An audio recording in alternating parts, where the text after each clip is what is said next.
Once upon a time, there lived a poor widow and her son, Jack. They were so poor that their only possession was a cow named Bessie. But alas, Bessie gave no milk, and the cupboard was bare.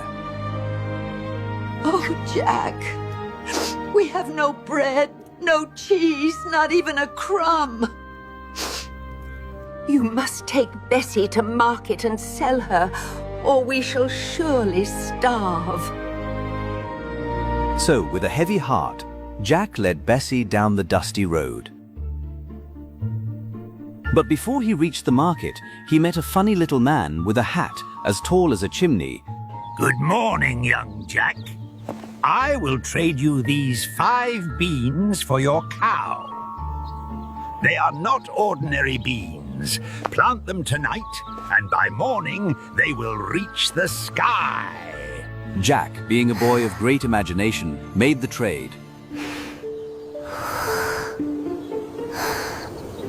But when he returned home, his mother was furious.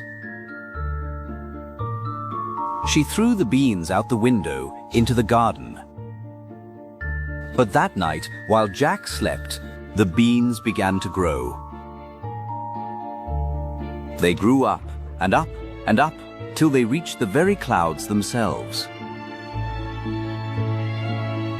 The next morning, Jack climbed the beanstalk.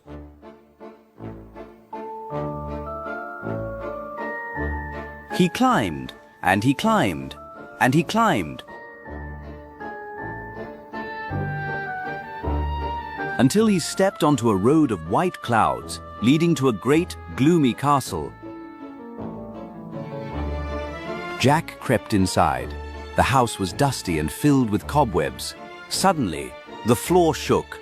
Thump, thump, the giant came home. Fee-fee-fo-fum. I sense the scent of an unwelcome little mouse. Be he big or be he small, I want no visitors here at all. Jack hid in the oven, trembling like a leaf. The giant ate his supper and fell asleep, snoring like thunder. Jack seized a bag of gold and ran. He ran as fast as his legs could carry him, back down the beanstalk. But gold does not last forever.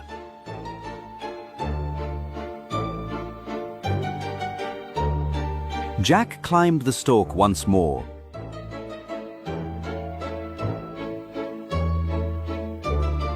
This time, he saw a hen that laid golden eggs. Lay! Lay!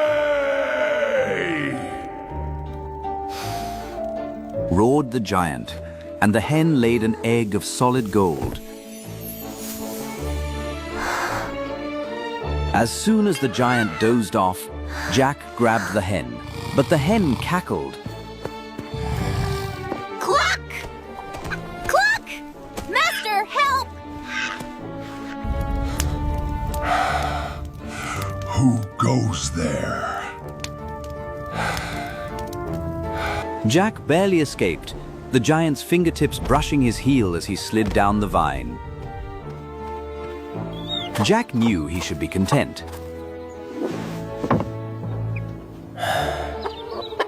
But the legend of the golden harp, whose music could charm the wind and calm the sea, called to him. So for the 3rd time, Jack climbed through the mist, the clouds, until the world below was nothing but a speck of dust.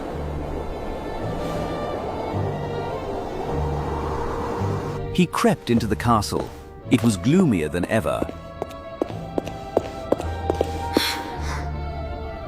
The air smelled of old cheese and loneliness. There, in the corner, sat the golden harp, covered in grey dust and cobwebs. Poor thing. You used to shine so bright.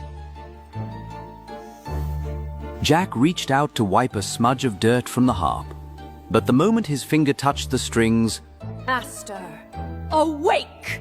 A thief is near! Wake up! Wake up! The danger is here! the sound echoed like a bell.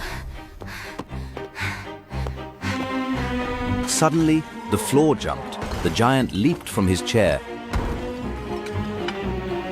Fee, fee, fo, fum.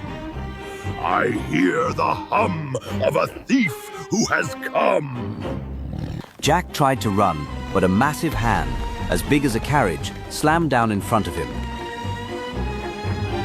The giant pinched Jack's vest between two massive fingers and lifted him high into the air.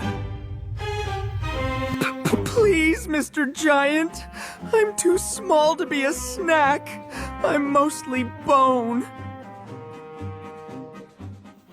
He opened his mouth, and his lip began to quiver. Then his chin wobbled. Snack?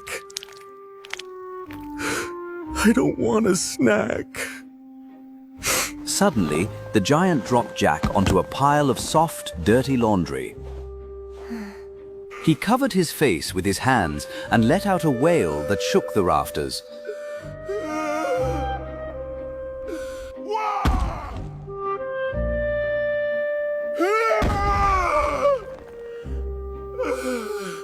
Tears the size of watermelons splashed onto the floor. Jack had to jump to avoid getting soaked. Look at this place. It's a pigsty. My fingers are too big to hold a broom. My feet are too heavy to walk without breaking the floor. I try to cook, and I burn the clouds. I'm useless. Jack stood up, brushing lint off his jacket.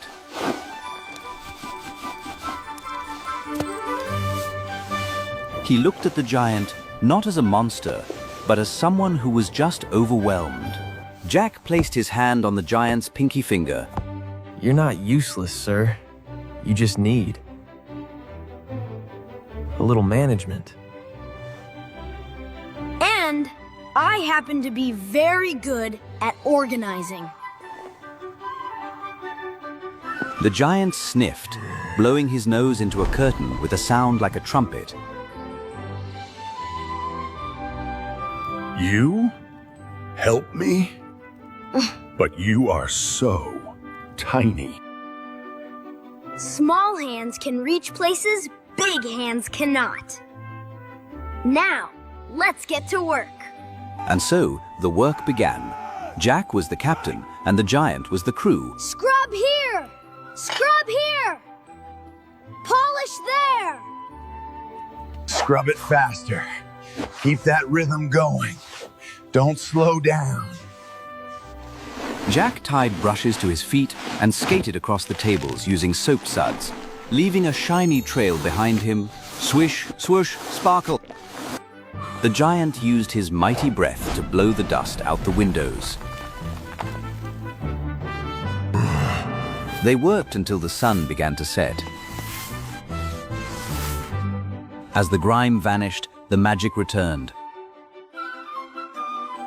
The dark grey castle turned a pearly white. Vines grew instantly along the walls, blooming with flowers that glowed in the twilight. It smells sweet, like lavender and rain. Birds who had been hiding in fear flew back. Bluebirds nested in the giant's beard. Instead of swatting them away, the giant giggled. Ha! It tickles. Look, Jack, I have friends. That evening, they sat on the balcony. The giant used a thimble to serve Jack tea, and Jack shared stories of the world below. You won't believe what I just saw up there. It was incredible, glowing brighter than the moon. They laughed until their sides hurt. But as the moon rose, Jack became worried. I must go. My mother will be worried. The giant looked sad, but he understood. He gently handed Jack the hen and the harp. Take them, not as stolen goods, but as gifts for my first best friend. Jack slid down the beanstalk, carrying the treasures. As he touched the ground, a gentle, warm rain began to fall. It was the giant, watering Jack's dry fields. The dry earth turned green.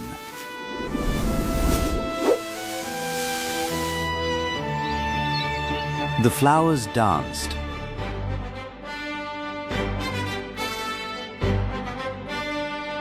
Jack didn't chop down the beanstalk. Instead, it stayed there, strong and true. Look at that! I told you we could see the whole world from here. You were right, little one. It's beautiful. You hear the laughter of a small boy and a big giant playing checkers in the clouds. And they lived, both big and small, happily ever after.